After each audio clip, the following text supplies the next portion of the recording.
Hello, it's Paddy from creativemedia.org.uk with a Wix background trip which will blow your mind. Well, maybe it won't blow your mind, but you might find it useful or at least a bit interesting. Here we are at the Real Photography Company website, which is a great community organisation in Bristol which runs courses in proper old-fashioned chemical film photography.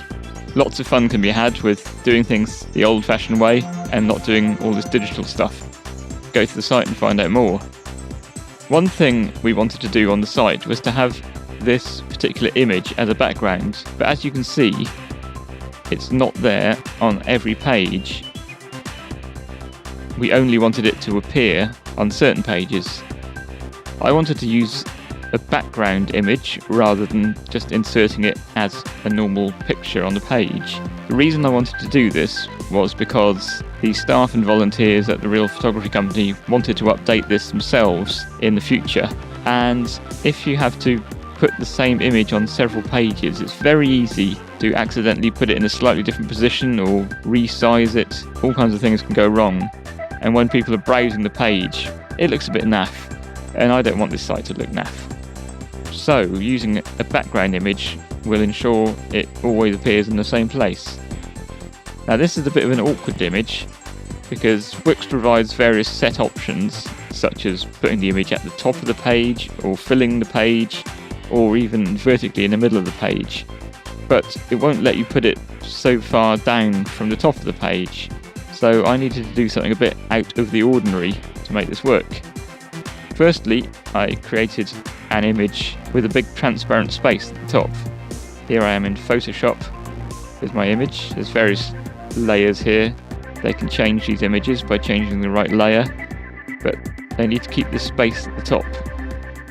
So if I want to change this image, let's say I've done an update. Firstly, I need to either right click on this image and choose change page background, or I can just click in the white space on the right or left and choose change page background from there. It takes me to the same place. So here are the settings.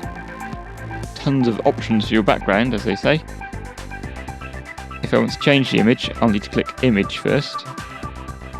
If I've got a new image to upload, which I would do if I wanted to change this image, I'd have to choose upload images first and upload the new image to this selection here. Then I would select the new one. This here is the old one still. I'll select that for now, and then go to change background. So you can see on the right here, it's currently appearing too big and in the wrong place. So that's not what I want. For scaling, I want to change to original size. I've already chosen what size I want it. I don't want that changed. And where is the image positioned? I want that to be at the top of the page. And Wix helpfully moves it as I select these things. So now you can see it's in the right place and it's the right size. I can close that and I can apply it to the other pages. Make sure it's still going on the pages I want. There we go. Close that. Don't need to change the colour or the video. I can close that now. And my images are now all on the right pages. Wix does give you some workarounds which allow you to do some sort of slightly out of the ordinary things, like I've just shown you. So if your site's in Wix or you're planning to build a site in Wix, have fun. I hope this tip will help you get what you want. Happy web designing.